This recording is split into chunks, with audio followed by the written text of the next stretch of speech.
Hello students, today we are going to start a new chapter, correct form of the verb. It is totally dependent on tenses and some simple sentence. तो मेरा कहने का मतलब है कक्षा 10th के लिए जो एक अहम बिंदु है और अहम बिंदु जो है हमारा करेक्ट फॉर्म ऑफ वर्ब करके है, और correct form of the verb जो है टेंस के आधार पर है।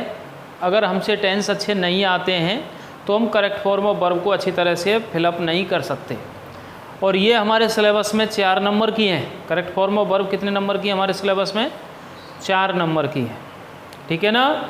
और ये हमारे लिए एक नया टेंस ही इसका नाम कई बार दिया जाता है हमारे सिलेबस में, टेंसेस। तो टेंसेस, सही टेंस क्या है कि हम क्रिया का सही रूप भरना जानते हों तो वो correct form of the verb होती है, ठीक है ना।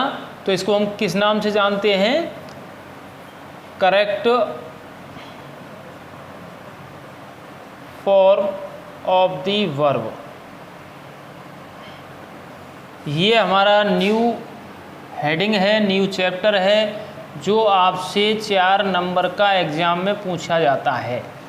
4 मार्क्स यानी 1/2 करके आपके 8 क्वेश्चंस पूछे जाते हैं जो 4 नंबर के बन जाते हैं, समझे आप। तो correct form of the verb का मतलब होता है क्रिया का सही रूप, क्रिया का सही रूप, ठीक है ना। तो क्रिया का सही रूप, करेक्ट फॉर्म, सही रूप, किसका रूप? ऑफ दी वर्ब, क्रिया का सही रूप। तो इसमें क्या होता है कि एक वाक्य में रिक्त स्थान दिया जाता है और आपके ब्रैकेट में एमबी फर्स्ट फॉर्म दी जाती है। तो आपको एक निश्चित टेंस पहचान करके उसमें कोई ना कोई पहचान होती है, या उस सेंटेंस का कोई कहने का मतलब होता है, उसका सेंस क्या है, उसको समझ करके हम सही तरीके से क्या करते हैं, उसे फिलअप करते हैं, उसे भरते हैं। तो इसके बारे में वही लिखेंगे हम कि करेक्ट फॉर्म ऑफ वर्ब क्या होती है। तो वो ये है, जब किसी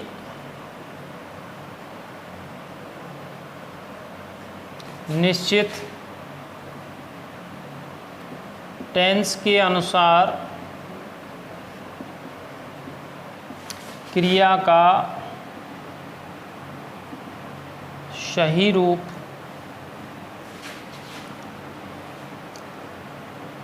रिक्त स्थान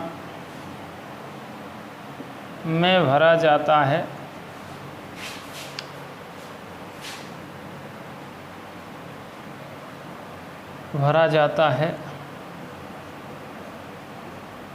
उसे हम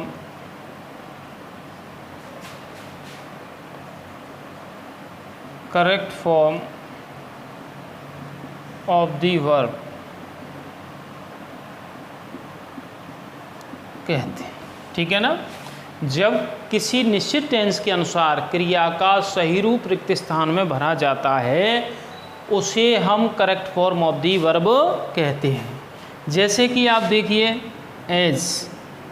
एज मीन्स जैसे कि आपके सामने लिखा हुआ है,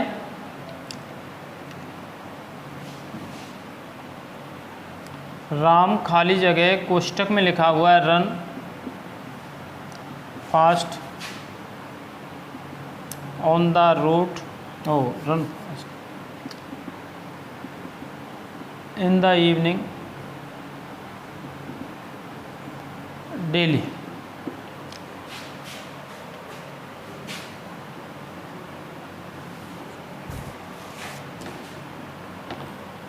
आई खाली जगह see a film on television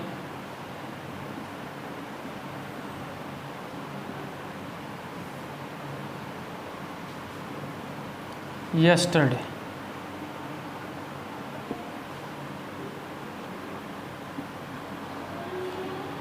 on television yesterday।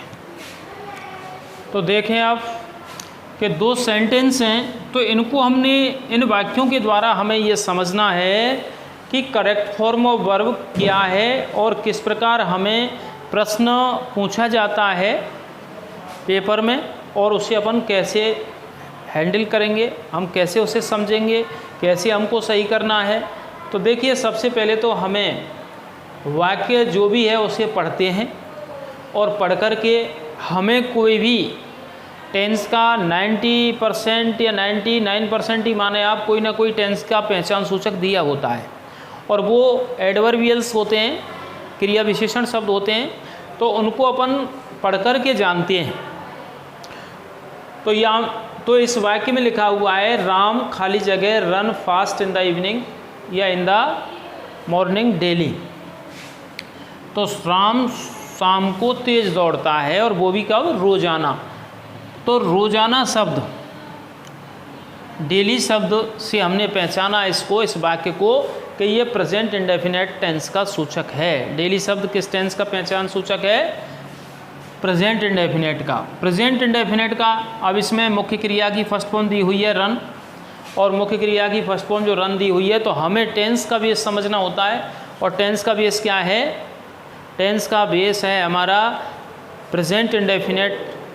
Daily जो शब्द है वो प्रेजेंट इंडेफिनेट को शो करता है, और प्रेजेंट इंडेफिनेट का एफर्मेटिव सेंटेंस है। यदि ये नेगेटिव होता तो इसके साथ नॉट लगा हुआ होता, यदि ये वाक्य प्रश्नवाचक होता तो इसके पीछे मार्क ऑफ इंटररोगेशन होता, प्रश्नवाचक चिन्ह होता, ठीक है ना। तो तो इसमें ये हो गया। तो प्रेजेंट इंडेफिनेट का हम इसे एफर्मेटिव मानेंगे। तो एफर्मेटिव में हमने पढ़ा था कि प्रेजेंट इंडेफिनेट के एफर्मेटिव सेंटेंस में एमबी में एसीएस लगाते हैं या एमबी फर्स्ट फॉर्म लगाते हैं।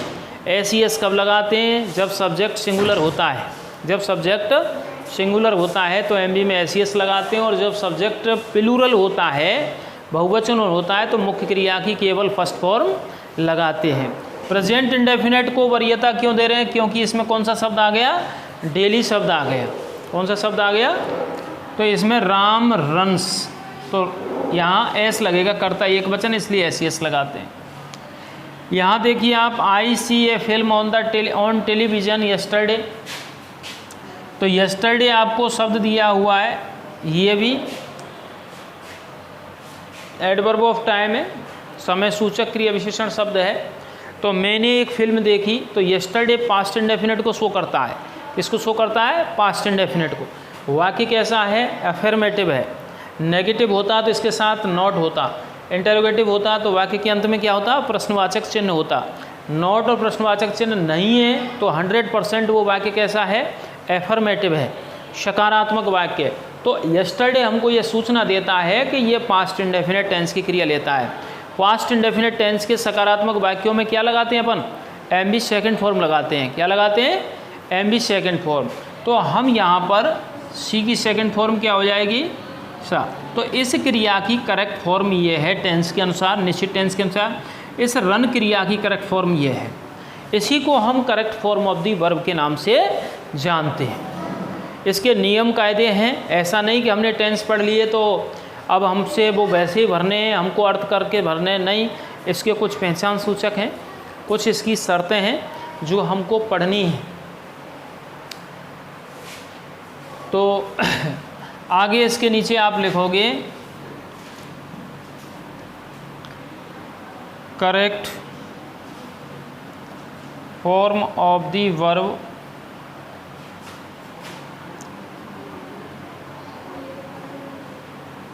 Correct form of the verb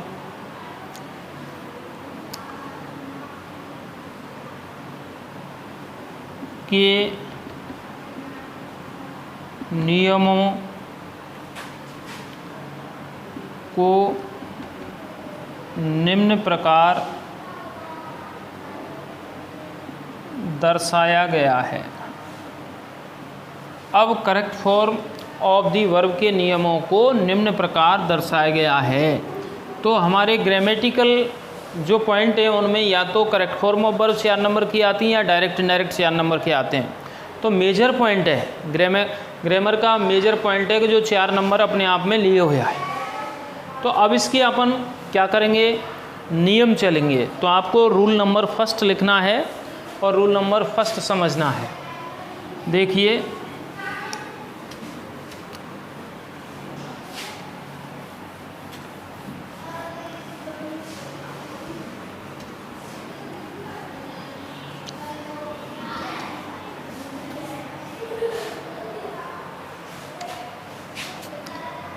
तो आपका rule number first, rule number first क्या है?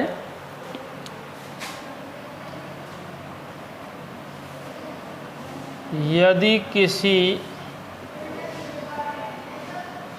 अंग्रेजी वाक्य में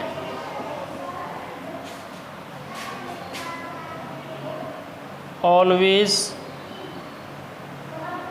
often,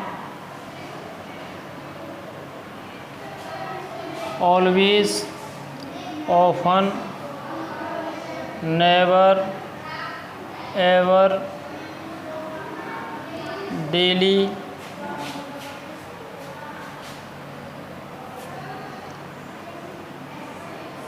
sometime, usually,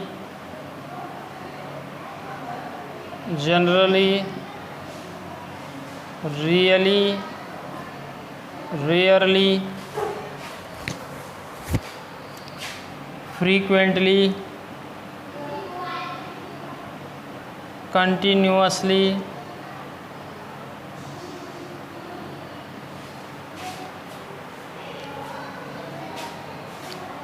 gradually, always, often, never, ever, daily, sometimes, usually, generally, seldom, seldom, constantly,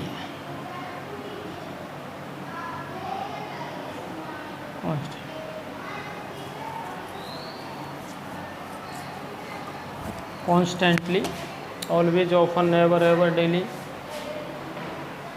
daily, sometimes, usually, really, generally, rarely, frequently, continuously, gradually, occasionally,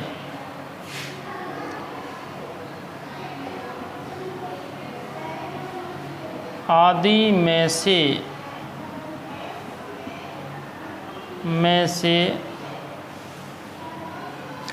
आदि में से कोई भी शब्द दिया गया हो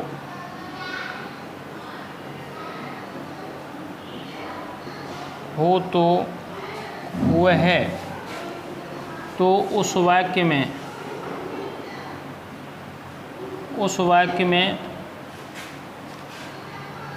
हम प्रेजेंट इंडेफिनिट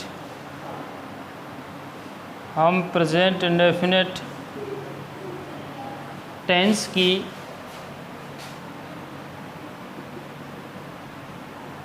क्रिया लगाते हैं। ठीक है ना? तो ये आपका पहला नियम है। और पहला नियम क्या है? पहला नियम यह है, यदि किसी अंग्रेजी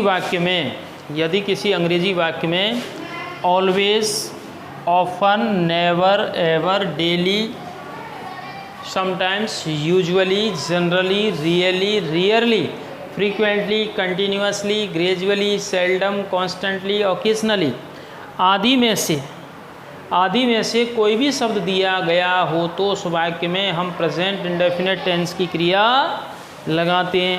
अब कैसे लगाते हैं, इनके एग्जाम्पल्स देखें आप। देखिए, जैसे सेंटेंस है, Radha always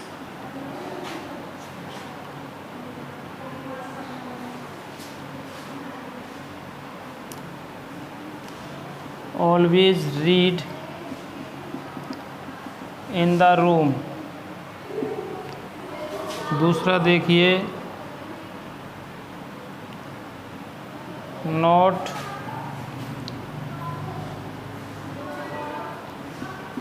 go to school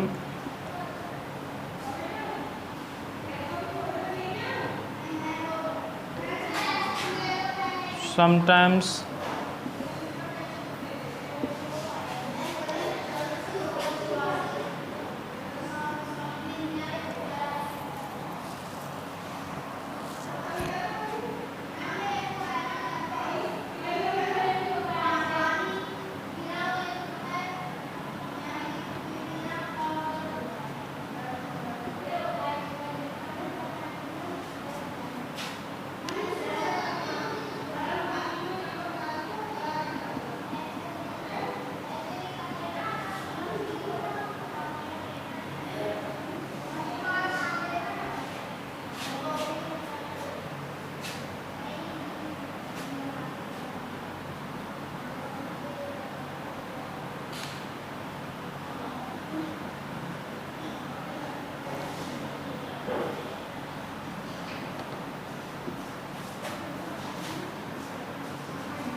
A patient often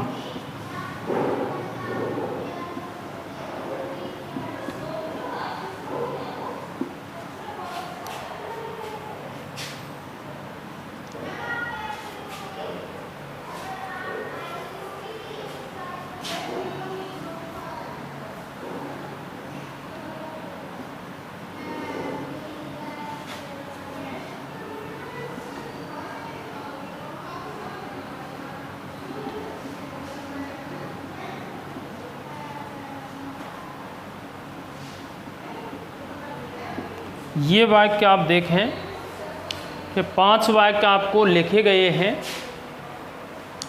और पहले नियम के अनुसार इन 5 वाक्यों को हमें भरना है।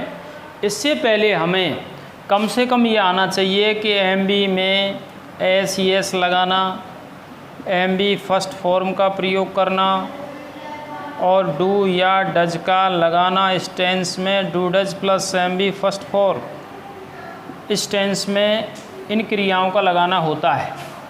यानी मुख्य क्रिया में एस यस लगाते हैं या एमबी फर्स्ट फॉर्म लगाते हैं या do does plus MB first form लगाते हैं। तो आपको टेंस जब पढ़ाया था काफ़ी समय लेकर के इस बात को बार बार बतलाया था कि present indefinite tense very very most important है और इससे कम से कम 2 तो वाक्य पूछे ही जाते हैं एग्ज़ाम में, कम से कम 2 वाक्य पूछे जाते हैं। और इसमें ये कंडीशन है कि हमें एमबी में S yes MB first form का प्रयोग अच्छी तरह से आना चाहिए इन एफर्मेटिव सेंटेंस, और do does M plus MB first form का जो प्रयोग होता है वो किस में होता है, negative, interrogative and interrogative negative in other 3 kinds of sentences, 3 प्रकार के वाक्यों में होता है। तो यहाँ पर देखिए आप फर्स्ट सेंटेंस है राधा ऑलवेज, राधा हमेशा, ब्रैकेट में है रीड इन द रूम। तो यहाँ पर हमने जो मिला वो ये मिला कि इस वाक्य में क्या दिया हुआ है, ऑलवेज शब्द दिया हुआ है।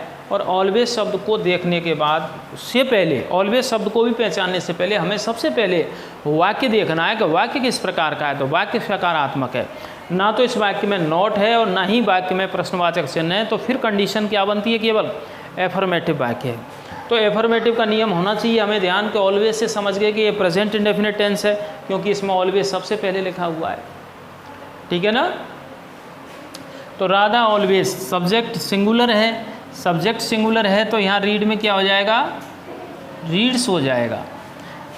ईएस कब लगाते हैं ये भी मैंने आपको बतलाया था कि मुख्य क्रिया का अंतिम अक्षर यदि S, double S, S S, C H, X O Z आदि में से कोई होता है तो उसमें क्या लगाते हैं अपन, ईएस लगाते हैं, अदरवाइज ऐसे ही काम चल जाता है अपन। फिर है नंबर 2, वी खाली जगह not go to school sometimes, कि हम कभी कभी विद्यालय नहीं जाते हैं। तो यहाँ पर हमको शब्द क्या मिला, समटाइम्स। तो समटाइम्स भी इस बात को शो करता है, क्या शो करता है कि we should fill in this sentence present indefinite tense verb, कि हमें इस वाक्य में प्रेजेंट इंडेफिनिट टेंस की क्रिया भरनी है। अब यहाँ पर देख रहे हैं कि नॉट प्लस फर्स्ट फॉर्म है, तो नॉट प्लस फर्स्ट फॉर्म है, इसका मतलब ये वाक्य नेगेटिव है, ठीक है ना। और प्रश्नवाचक चिन्ह नॉट प्लस फर्स्ट फॉर्म है, प्रश्नवाचक चिन्ह है, तो उस कंडीशन में उस वाक्य को प्रश्नवाचक नकारात्मक मानते हैं। तो यहाँ पर हम सब्जेक्ट कैसा है, तो नेगेटिव में do does plus first form का प्रयोग होता है, किसका प्रयोग होता है? Do does plus first form का प्रयोग होता है ऐसा। तो यहाँ पर हम इसको बनाएंगे वी, तो एक वचनकर्ता के साथ डज लगाते हैं, बहुवचनकर्ता के साथ क्या लगाते हैं? डू लगाते हैं। तो वी डू नॉट गो, ये इसकी करेक्ट फॉर्म है, इसकी करेक्ट ये है। अब इधर देखिए ये वाक्य कैसा है? Why Mohan make a mistake frequently, Mohan बार बार गलती क्यों करता है? इस वाक्य का अर्थ क्या है? वाई मोहन मेक, क्योंकि इसमें वाक्य में शब्द जो आया है फ्रीक्वेंटली आया है। कौन सा शब्द आया है? फ्रीक्वेंटली। इस बात को शो कर रहा है कि ये प्रेजेंट इंडेफिनिट टेंस की क्रिया भरनी है इस वाक्य में। तो यहाँ देखिए मोहन कैसा सब्जेक्ट है? सिंगुलर सब्जेक्ट है। मोहन सिंगुलर है तो यहाँ पर अपन क्या कर देंगे? क्रिया भरनी है प्रश्नवाचक में डज सिंगुलर सब्जेक्ट के अनुसार, और यहाँ पर make, why does Mohan make a mistake frequently, Mohan बार बार गलती क्यों करता है, ये बनता है। फिर है चौथा ये पेशेंट ऑफन, कि एक मरीज अक्सर, तो ऑफन शब्द आ गया।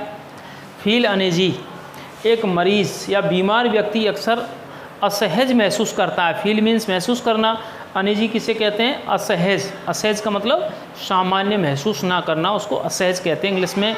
इजी का जो अपोजिट होता है वो अनईजी होता है, ठीक है ना।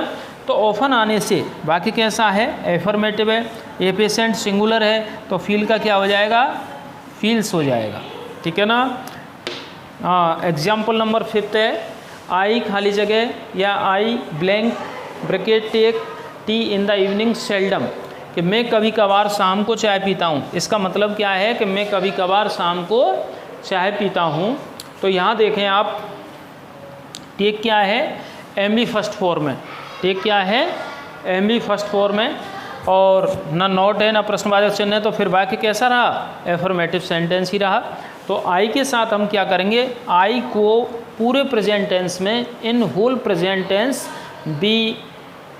B follow it as a plural subject. हम इसे कैसे मानते हैं? बहुवचनकर्ता के रूप में मानते हैं, ठीक है ना। तो आई टेक,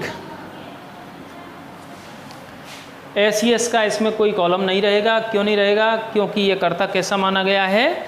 बहुवचन। तो इन वाक्यों को नियम पढ़ने के बाद में आपके एग्जाम्पल भी अच्छी तरह से समझ में आने चाहिए, अदरवाइज़ आप कुछ भी नहीं सीख रहे हैं। आप अगर टेंस आपने पढ़ लिया, टेंस के बाद आपने नियम पढ़ा, नियम के बाद आपने एग्जाम्पल्स कर लिए, ये समझ में अगर आ रहे हैं तो आप कुछ समझ रहे हैं, ठीक है ना। ये है। अब आप रूल नंबर 2 पढ़ोगे। अब रूल नंबर 2,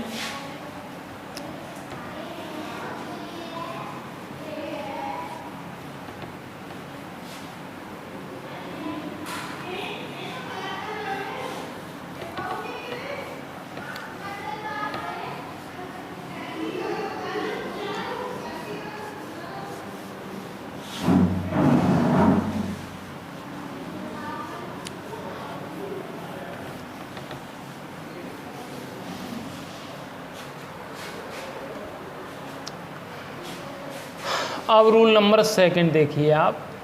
रूल 2, यदि किसी वाक्य में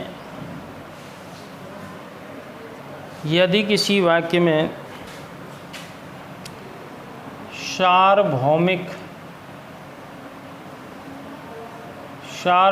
सत्य, जिसको कहते हैं यूनिवर्सल ट्रुथ, सार्वभौमिक सत्य, वैज्ञानिक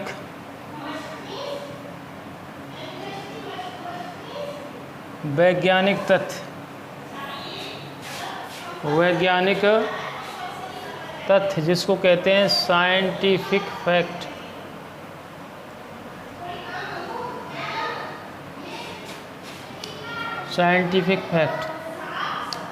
फिर है गणितीय तथ्य,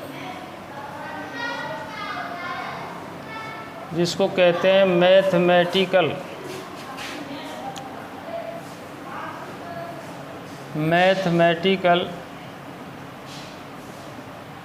फैक्ट,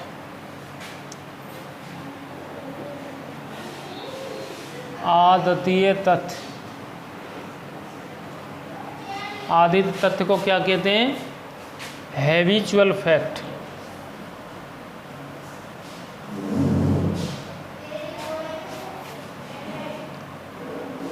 एवं कोई मुहावरा या कहावत अर्थात इडियम्स और फ्रेजेस में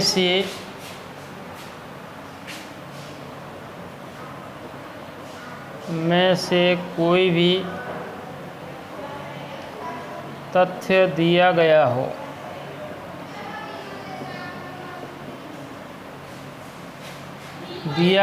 हो तो उस वाक्य में भी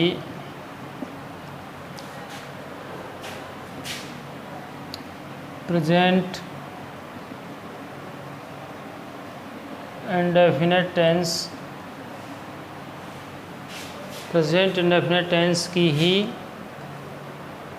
टेंस की क्रिया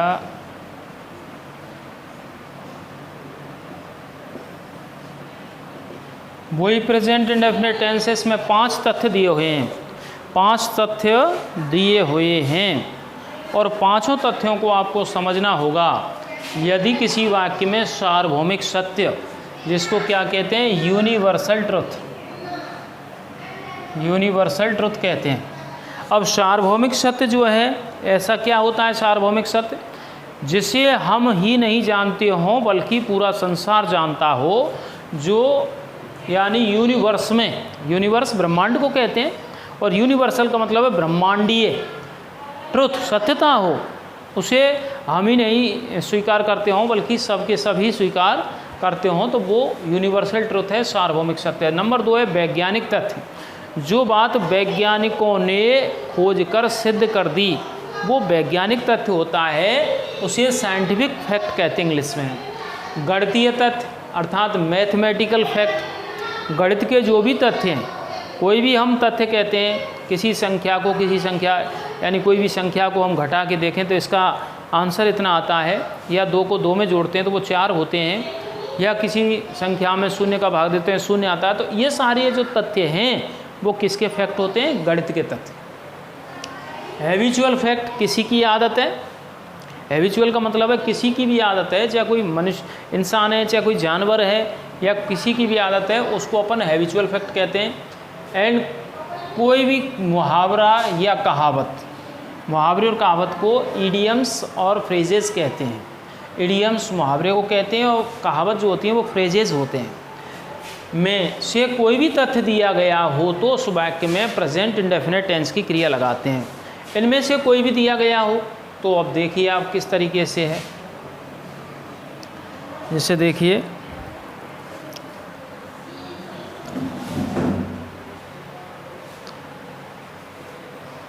जैसे कि आपका बहुत ही सर्वविदित एग्जाम्पल है, जैसे दी अर्थ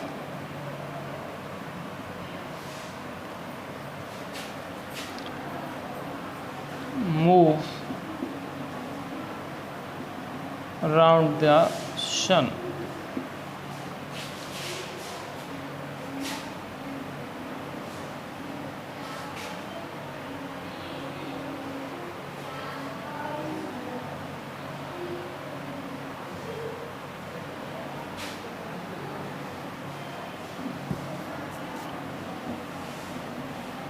साइंटिफिक फैक्ट देखें, मॉस्कीटो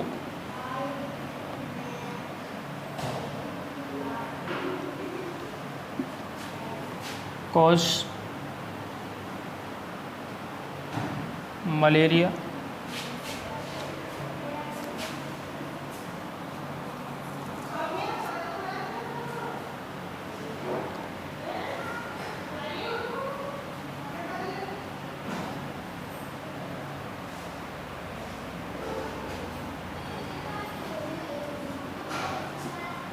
2n2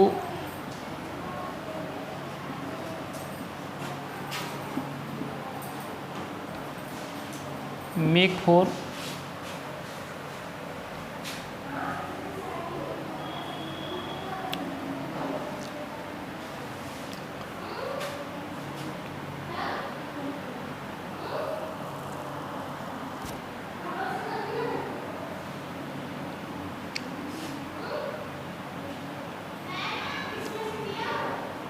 all creatures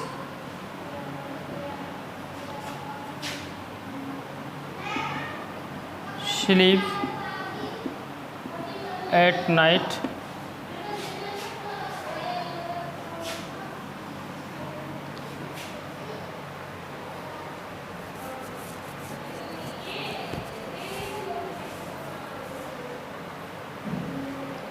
कहावत एवं मुहावरे में से एग्जाम्पल देखें आप। स्लो एंड स्टडी,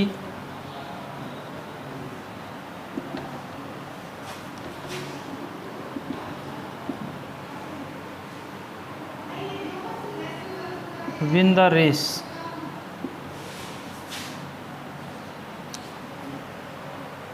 एक और लिख लें इसका,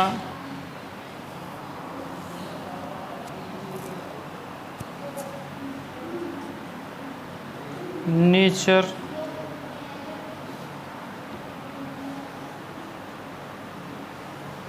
खाली जगह चेंज। ये आपके सामने 6 सेंटेंसेस इस दूसरे नियम के आधार पर लिखे हुए हैं और उन्हें देखिए आप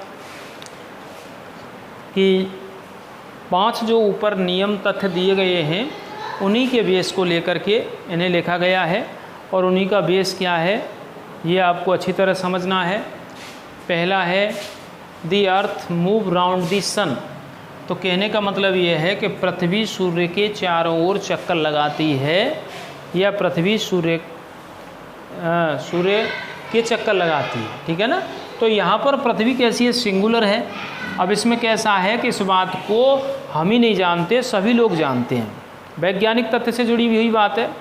एक दूसरा है कि सूरज पूर्व में उगता है, पश्चिम में अस्त होता है, तो वो भी the sun rises in the east and sets in the west, तो वो कंडीशन है। तो यहाँ देखें आप, सिंगुलर है अर्थ, इसलिए यहाँ मूव का क्या हो जाएगा, मूव्स। इस प्रकार के वाक्य अक्सर हमारे अफर्मेटिव ही आते हैं, ये भी ध्यान रखना है। और इन तथ्यों वाले जो वाक्य होंगे उनमें पहचान सूचक नहीं आता है, हमें केवल अर्थ के अनुसार ही समझना होगा इन्हें। आप वहाँ खोजने लग जाएं कि इसमें कोई भी पहचान सूचक नहीं है, ठीक है ना। मॉस्किटोज कॉज मलेरिया, मच्छरों की वजह से मलेरिया होता है। मॉस्किटे कॉजेस, मॉस्किटो मच्छर कहते हैं, लेकिन मैंने बहुवचन में लिखा है इसको मॉस्किटेज, और बहुवचन है तो एम भी फर्स्ट फॉर्म ही आएगी, कॉज ही कर देंगे। और यदि यहाँ मॉस्किटो होता कि मच्छर की वजह से मलेरिया होता है तो वहाँ पर कॉजेज करना होता हमें। सिंगुलर के लिए हम एस लगाते हैं, मॉस्किटोज बहुवचन है, मॉस्किटो प्लूरल होता है और ये एस लग गया तो क्या हो गया, ये प्लूरल हो गया, और मॉस्किटो सिंगुलर है, सॉरी, यानी ई एस अगर नहीं लगाते हैं तो मॉस्किटो मच्छर को कहते हो मॉस्किटोज, ठीक है ना। 2 and 2 make 4, 2 और 2 4 होते हैं, ठीक है ना। तो कई जगह मेक भी लगा देते हैं 2 और 2 एंड से जुड़े होने की वजह से, लेकिन आप इसमें सिंगुलर की ही क्रिया लगाते हैं। क्यों लगाते हैं कि जब 2 कोई भी बिंदु मिलकर के एक की पूर्ति कर रहे हों, जैसे 2 और 2 के मिलने से एक पूर्ति क्या हो रही है, 4 4 हो जाते हैं। ऐसी कंडीशन में अपन ऐसा भी करते हैं कि दाल एंड राइस, और हम ब्लैंक कर दें इसको डिलीशियस फीस्ट, ठीक है ना, या डिलीशियस फूड है कि दाल और चावल जो हैं एक स्वादिष्ट भोजन है, स्वादिष्ट दावत है, तो वहाँ पर हम एज ही लगाते हैं, उसके लिए आर फॉलो नहीं करते। इधर देखिए all creatures sleep at night, सभी प्राणी रात्रि को सोते हैं। सभी प्राणी वो कब सोते हैं? रात्रि को सोते हैं। तो यहाँ पर ऑल क्रीचर्स है, तो वो उनकी आदत बन जाती है, जैसा उन्होंने नेचर से सीखा है, प्रकृति से सीखा है। तो सभी प्राणी अक्सर क्या करते हैं? रात्रि को सोते हैं। तो अपन यहाँ क्या करेंगे? बहुवचन है तो स्लीप ही आएगा। ये दोनों कहावत मुहावरे कहावतें हैं। स्लो एंड स्टडी, आपने कछुआ और खरगोश वाली कहानी का मोरल पढ़ा होगा। उसको कहा जाता है slow and study wins the race. धीरे धीरे और कोई लगातार चलता है तो लक्ष्य हासिल कर लेता है। स्लो मीन्स धीरे धीरे, और स्टडी का मतलब है स्थिरता पूर्वक, निरंतरता के साथ। तो धीरे धीरे और लगातार जो कोई चलता है तो वो विन द रेस, वो क्या जीत लेता है? रेस जीत लेता है। तो यहाँ पर इसको भी सिंगुलर मानेंगे हम, एंड से जुड़ा हुआ, तो विंस, यानी वाक्य बिल्कुल रटने लायक है। ये एग्जाम्पल, नेचर नेवर चेंजेस। जैसे आपने किसान और स्नेक एंड फार्मर वाली कहानी पढ़ी आपने, तो उसमें मोरल जो था वो ये था कि किसान ने सर्प को दूध पिलाया, लेकिन सर्प जब सही हो गया था, क्योंकि ये किसान को सर्प कहाँ मिला था? अत्यधिक ठंड से बेहोश स्थिति में मिला था रास्ते में, और वो उसे घर ले आया था। और घर ला कर के उसने क्या है, उसको अग्नि के पास रखा, और अग्नि के पास रखने के बाद उसने उसको दूध पिलाया, और दूध पी करके वो थोड़ा स्वस्थ हो गया, चलने फिरने लग गया। कुछ समय बाद वो सर्प, जैसे उसने किसान का बेटा देखा तो वो उसे काटने के लिए भगा, तो किसान ने उसको छड़ी से मार दिया। तो उस कहानी का जो मोरल है, नैतिकता, जो हम नीति भरी बात सीखते हैं, वो ये सीखते हैं कि जिसके जन्मजात गुण होते हैं उनको हम नहीं बदल सकते, स्वभाव कभी नहीं बदलता है किसी का। तो सर्प का स्वभाव, तो नेचर नेवर चेंजेस, तो नेचर है, नेचर का मतलब प्रकृति अर्थात स्वभाव, और नेवर कभी नहीं, और चेंजेस बदलता है। यहाँ पर एक वचन मान करके इसको हम क्या करेंगे? फिलअप करेंगे। तो इस तरीके से आपको ये सारी क्रियाएं भरनी हैं। क्या भरनी है आपको? ये सब की सब क्रियाएं भरनी हैं। और भी इसके 2-3 नियम हैं, लेकिन आपको ये जो 2 नियम सबसे पहले बताए हैं, ये बहुत ही इम्पोर्टेंट हैं, और इनसे क्वेश्चन 2 पूछे जाते हैं। ठीक है ना? तो इनको आप अच्छी तरह समझोगे। और याद करने वाली चीज़ है कि हमने ये तथ्य 5 रखे इसमें। इससे पहले 10, 12, 15 उसमें शब्द थे आपके पहले नियम में, तो वो आपको रटने ही पड़ेंगे। उनका कोई नियम नहीं है कि इनको कैसे रटा जाए, आपको फिक्स बार बार। और रटेंगे कैसे? एक दिन बैठने से नहीं रटने में आएंगे, आप बार बार पढ़ते रहेंगे, धीरे धीरे अपने दिमाग में सेटल होते जाते हैं। और जब किसी भी कार्य को जब हम बार बार करते हैं, उसमें निरंतरता होती है, तो हम उसमें एक दिन दक्षता हासिल कर लेते हैं। और ये हमारी एक बहुत बड़ी सोच होनी चाहिए, विशेषकर बोर्ड स्टूडेंट्स के लिए, बोर्ड क्लास के स्टूडेंट्स के लिए। ठीक है ना? और अन्य जो नियम है इसके, अन्य जो भी नियम है, उनको आपको नेक्स्ट वीडियो कालांश में बतलाया जाएगा। आज के लिए ये केवल 2 ही नियमों को आपको बतलाया जा रहा है।